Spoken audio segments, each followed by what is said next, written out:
నమస్తే, welcome to Ujjwal TV. BRS అధికార ప్రతినిధి దేవిప్రసాద్ గారు మనతో ఉన్నారు. వారిని అడిగి కేటీఆర్ గారి ఏసీబీ విచారణ గురించి వివరాలు తెలుసుకునే ప్రయత్నం చేద్దాం. సార్ నమస్తే అండి. కేటీఆర్ గారిని ఏసీబీ విచారణ పిలవడం ఎలా చూస్తున్నారు సార్? ఇది ఒక కుట్ర. ఎందుకంటే తెలంగాణ ప్రజల ఆకాంక్షల కోసం ఒక ప్రతిపక్ష పార్టీగా బాధ్యత ఉన్నటువంటి నాయకుడిగా ఇచ్చినటువంటి హామీలు అమలు చేయాలని ప్రశ్నిస్తున్నటువంటి పాపానికి ఇవాళ రేవంత్ రెడ్డి గారు మొత్తం బీఆర్ఎస్ పార్టీ మీద ఒక కక్ష రివెంజ్ పరిపాలన చేస్తున్నాడు అనేటువంటి విషయం వాస్తవం. అందులో భాగంగానే కేటీఆర్ గారి మీద కేసు అనేది చాలా స్పష్టంగా కనబడుతోంది. ఒక విధానపరమైనటువంటి నిర్ణయం ప్రభుత్వంలో ఉన్నప్పుడు మంత్రులు కానీ ముఖ్యమంత్రులు కానీ ఆనాడు ఉన్నటువంటి పరిస్థితులకు అనుగుణంగా నిర్ణయాలు తీసుకుంటారు. ఆ నిర్ణయాలు అమలు చేసేటువంటి క్రమంలో బ్యూరోక్రట్లో ఏమైనా తప్పులు జరిగినా, ప్రొసీజరల్ ల్యాప్స్ జరిగినా డిపార్ట్మెంట్ ఎంక్వైరీలు చేసి అధికారులకు సంబంధించినటువంటి చర్యలు తీసుకునేటువంటి అవకాశం ఉంటుంది. కానీ ఈ ప్రొసీజర్స్ అన్నీ కూడా పక్కకు పెట్టి ఇలా కేవలం విధానపరమైనటువంటి నిర్ణయం తీసుకున్నటువంటి కేటీఆర్ గారి మీద కేసు పెట్టడం అనేటువంటిది దుర్మార్గం, అన్యాయం. ఇలా తెలంగాణ ప్రజలందరూ కూడా వాచ్ చేస్తూ ఉన్నారు. ఎందుకంటే ఒక రివెంజ్ పరిపాలన తీసుకొచ్చేటువంటి ప్రయత్నం చేస్తూ ఉన్నాడు తప్ప ఇంకొకటి కాదు. ఈ ఫార్ములా రేస్ అనేటువంటిది ఎందుకు అనేటువంటి విషయం చాలా స్పష్టంగా చెప్పిండు. ఎలక్ట్రానిక్ వాహనాలకి హైదరాబాద్ ఒక హబ్గా ఉండాలని ఆ రోజు చేసుకున్నటువంటి నిర్ణయంలో భాగంగా జరిగింది తప్ప ఇందులో అవినీతి లేదు. ఇచ్చిన వాళ్ళు మేము డబ్బులు ఇచ్చినామని చెప్తారు, తీసుకున్న వాళ్ళు డబ్బులు తీసుకున్నామన్నారు. స్పాన్సర్స్ ఈ రేస్ నిర్వహించరు. ఇక్కడ ఎక్కడ కూడా మనీ లాండరింగ్కి సంబంధించినటువంటిది లేదు. కానీ ఇలా బీజేపీ కాంగ్రెస్ రెండు కలిసి ప్రాంతీయ పార్టీ, ఒక బలమైనటువంటి పార్టీ మళ్ళీ కేసీఆర్ నాయకత్వంలో అధికారంలోకి వచ్చేటువంటి అవకాశం కనబడతా ఉన్నది అనేటువంటి ఒక దుగ్ధతో చేస్తున్నటువంటి కేసు తప్ప ఇందులో ఎలాంటి ఆధారాలు లేవు, ఎలాంటి సాక్ష్యాలు కూడా లేవు. సార్ అలాగే కేటీఆర్ గారికి ఉన్న ప్రాథమిక హక్కులు కూడా లాయర్ని తీసుకెళ్తాము, వాటికి కూడా కొన్ని అనుమతులు లభించకపోవడం అన్ని వాటిని ఎలా చూస్తున్నారు? ఇది మొత్తంగా కూడా అంటే నిజంగానే ఒక నిందితుడు కావచ్చు, ఒక ఆరోపణలు ఎదుర్కొంటున్నటువంటి నాయకుడికి అడ్వకేట్ను వెంట తీసుకుపోవడం అనేటువంటిది ఒక ఫండమెంటల్ రైట్, ఒక ప్రాథమిక హక్కు. ఆ హక్కును కూడా కాలరాసే ప్రయత్నం చేస్తూ ఉన్నాడు. ఇలా ఏసీబీ అనేది రాష్ట్ర ప్రభుత్వ ఆధీనంలో ఉండేటువంటి సంస్థ. కేటీఆర్ గారు ఒక 10 సంవత్సరాలు మంత్రిగా ఉన్నటువంటి నాయకుడు. ఆయనను పట్టుకొని నువ్వు 45 నిమిషాలు బయట నిలబెట్టి ఆ అడ్వకేట్లను తీసుకురాకపోవడం, ఇలా హైకోర్టుకు పోయిన తర్వాత ఇలా బీఆర్ఎస్ చెప్పింది కరెక్ట్ అని తేలింది కదా, అడ్వకేట్లను తీసుకుపోయేటువంటి హక్కు ఉంటుందని చెప్పింది. కాబట్టి ఇవన్నీ కూడా ప్రతి అంశంలో హక్కుల్ని కాలరాయాలి, ఆ కాలరాస్తులని కోర్టుకు పోవాలి, కోర్టు తీర్పు వచ్చిన తర్వాత అమలు చేయాలనేటువంటి పద్ధతిలో ఇవాళ ఈ ప్రభుత్వం వ్యవహరిస్తూ ఉన్నది తప్ప నీవు ప్రజాస్వామ్యం పునరుద్ధరిస్తామని చెప్పినావు కదా, మళ్ళీ ప్రజాస్వామ్యాన్ని పునరుద్ధరించే నాయకుడు అయితే మళ్ళీ ఎందుకు 16 మందిని మావోయిస్టులని ఎన్కౌంటర్లు చంపాల్సినటువంటి పరిస్థితి వచ్చింది? మళ్ళీ పల్లెలలో గతంలో అనేక సామాజిక ఉద్యమాల వల్ల యువకులు కానీ పెద్దలు కానీ గ్రామాల్లో ఉండనటువంటి ఒక స్థితి మనకు కనబడ్డది. మళ్ళీ ఈ నిర్బంధాల వల్ల ఇలా గ్రామాల్లో యువకులు కానీ చైతన్యవంతంగా ఉండేటువంటి ప్రజలు కానీ ప్రజల పక్షం ఉన్నటువంటి బీఆర్ఎస్ నాయకులు కానీ ఇలా గ్రామాల్లో ఉండలేనటువంటి స్థితి కనబడతా ఉంది. కాబట్టి ఇలా ప్రజాస్వామ్య పునరుద్ధరణ పేరు మీద ప్రజాస్వామ్యాన్ని హత్య చేసేటువంటి ప్రయత్నం చేస్తూ ఉన్నారు, గృహ నిర్బంధాలు చేస్తూ ఉన్నారు, సోషల్ మీడియా నాయకులు అరెస్ట్ చేస్తూ ఉన్నారు. ముందుగానే అసలు సంబంధం లేని వ్యక్తులను కూడా పెద్ద వ్యక్తుల్ని గృహ అరెస్టులు చేయడం అంటే ఏంటి, అసలు ఏమనుకోవాలి దీన్ని? అంటే అది తెలంగాణ మట్టికి సంబంధించిన చైతన్యాన్ని తెలియనటువంటి మూర్ఖులు చేసే పని. ఎందుకంటే రేవంత్ రెడ్డి ఉద్యమంలో లేడు, తెలంగాణ ప్రజల పక్షాన లేడు, తెలంగాణ ప్రజల పక్షాన పోరాడలేదు. కాబట్టి తెలంగాణ ప్రజల మట్టి చైతన్యం తెలియదు ఆయనకు. ఏదో కొన్ని అవార్డులు ఇచ్చి రివార్డులు ఇచ్చి నేను తెలంగాణలో ఉన్నా అని చెప్పుకునే ప్రయత్నం చేస్తుడు తప్ప అసలు తెలంగాణ ఉద్యమ నేపథ్యం గురించి ఇలా సాయుధ రైతాంగ పోరాటం నుండి నక్సల్బరీ ఉద్యమం నుండి నేడు జరుగుతున్నటువంటి అనేక సామాజిక ఉద్యమాల్లో తెలంగాణ ఒక ప్రపంచానికే ఒక వెలుగు చూపినటువంటి ఒక రాజకీయ చైతన్యం ఉన్నటువంటి నేల. ఈ నేల మీద దీంతో మీరు ఆటలాడితే డెఫినెట్గా ప్రజలు శిక్ష ఇచ్చేది ఖాయమనేటువంటి విషయాన్ని మేము స్పష్టం చేస్తాం. ఇప్పుడు మనతోటి బీఆర్ఎస్ రాష్ట్ర నాయకురాలు సుశీల రెడ్డి గారు ఉన్నారు. వారితో మాట్లాడి కేటీఆర్ గారి ఏసీబీ విచారణ గురించి అసలు వారి అభిప్రాయం ఏంటో తెలుసుకునే ప్రయత్నం చేద్దాం. నమస్తే మేడం. నమస్తే.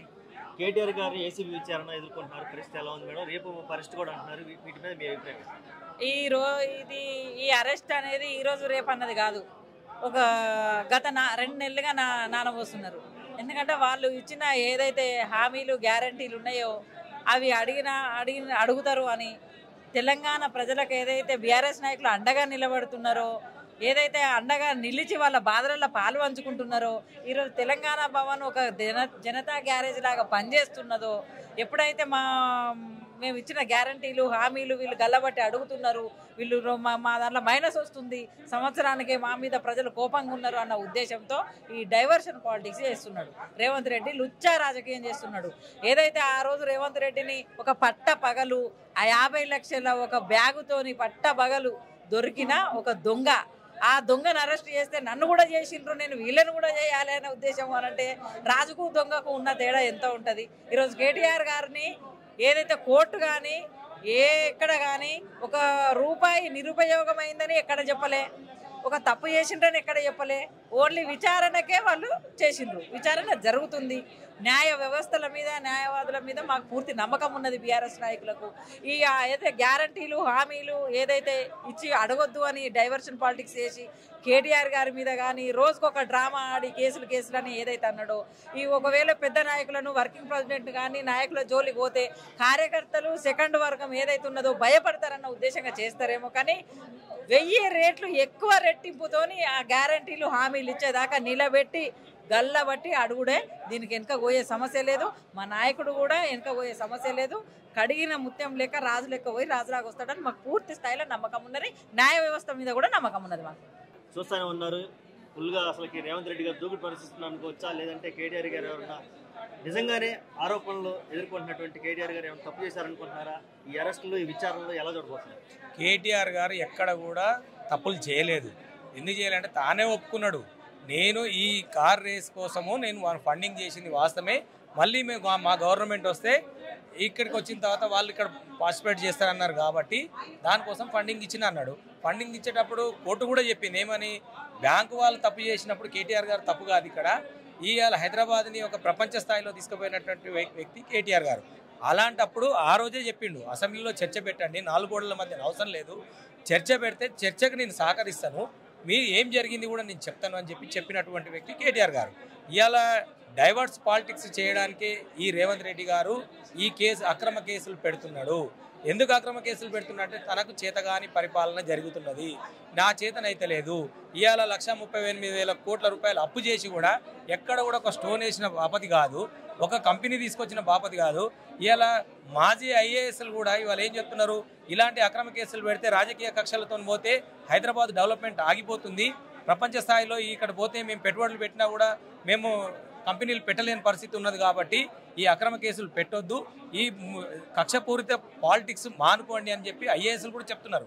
అలాంటప్పుడు ఇవాళ రేవంత్ రెడ్డి గారు ఇవాళ కాళేశ్వరం అన్నాడు, కాళేశ్వరం తప్పుదోవ పట్టించిండు, కొన్ని రోజులు లంగచర్ల తీసుకొచ్చిండు, కొన్ని రోజులు అల్లు అర్జున్ తీసుకొచ్చిండు, కొన్ని రోజులు మూసి తీసుకొచ్చిండు. ఇలా మూసీలో జనాలు లేచేసరికి ఏం చేసిండు, ఒకదానికొకటి పొంతన లేకుండా డైవర్స్ పాలిటిక్స్ చేస్తున్నాడు ఇవాళ. అలాంటప్పుడు ఇలా ప్రజలకు ఏమి నువ్వు చేసింది ఏం లేదు, శూన్యం. ఇక్కడ ప్రజలకు ఏం సాధించినావు నువ్వు? ఇలా తెలంగాణలో కాంగ్రెస్ పార్టీ వస్తుంటే ప్రజలు హర్షించారు ఇలా చీదరించుకుంటున్నారు నిన్ను. ఇవాళ ఈ పార్టీకి మేము ఓటేసినందుకు మేమే బాధపడుతున్నామని ప్రజలే ఒప్పుకుంటున్నారు. అలాంటప్పుడు ఈ కార్ రేస్ గురించి, ఈ అక్రమ కేసుల గురించి కేటీఆర్ని అరిచేతిని అడ్డం పెట్టి సూర్యకాంతిని ఆపలేము, ఇవాళ అక్రమ అరెస్టులతోని కేటీఆర్ని కూడా నువ్వు ఆపలేవు. ఎందుకంటే అది నీ చేతగానితనంతోనే ఇవాళ ఆఫీసర్లు కూడా రేవంత్ రెడ్డి ఎలా చెప్తే టార్గెట్ చేయడం పర్సనల్ కారణాలు ఏమైనా ఉన్నాయా? ఎందుకంటే ఈయన తీసుకెళ్తాము, రోడ్డు మీద నిలబెట్టడం, 45 నిమిషాలు ఆయనకి లాయర్ల సపోర్ట్ ఇవ్వకపోవడం, ఇవన్నీ చూస్తుంటే ఏమన్నా పర్సనల్ గా టార్గెట్ చేస్తున్నారు ఏమన్నా? 100% ఇవాళ కేటీఆర్ గారిని అదే రకంగా చూస్తున్నారు. ఎందుకంటే ఇలా కేసీఆర్ మీద, కేటీఆర్ మీద, ఈ హరీష్ రావు మీద ఈ బురదలు జల్లడం తప్పితే నీకెందుకంటే అసెంబ్లీలో నీ ప్రతి ఒక్క ప్రశ్నించే వ్యక్తులు వీళ్ళే ఉన్నారు. నువ్వు దానికి సమాధానం చెప్పలేక నేను ఎలాగో వీళ్ళని డైవర్ట్ చేయాలి, ప్రజల దృష్టిని మళ్లించాలంటే నేను ఈ రకంగా కేసులు వీళ్ళని విరికించాలని ఆలోచన చేస్తాను. అయినా ఏ కేసులు పెట్టినా మాకు ఎలాంటి భయం లేదు. ఎందుకంటే నికాసుగా తను ఒప్పుకున్నటువంటి వ్యక్తి కేటీఆర్ గారు. ఆ కేసులకు భయపడవలసిన అవసరం మాకు లేదు. కోడిగుడ్డు మీద ఎంటికలు బిక్తనో ఇంకేదో చేస్తా అంటే ప్రజలు చూస్తున్నారు. ఎలా ప్రజలు 4 కోట్ల ప్రజానికము ఖచ్చితంగా చూస్తుంది. ఇలా ఇప్పుడు ఎలక్షన్ పెట్టినా కూడా బంపర్ మెజార్టీతో బీఆర్ఎస్ పార్టీని గెలిపించడానికి సిద్ధంగా ఉన్నారు. నువ్వు ఇవన్నీ పెట్టి ఇప్పుడు కేటీఆర్ అరెస్ట్ చేసి లోపటేసి స్థానిక సమస్యలు ఎలక్షన్ పోదాం అనుకుంటున్నావు, కానీ నీకు ప్రజలే గుణపాఠం చెప్పడానికి సిద్ధంగా ఉన్నారు.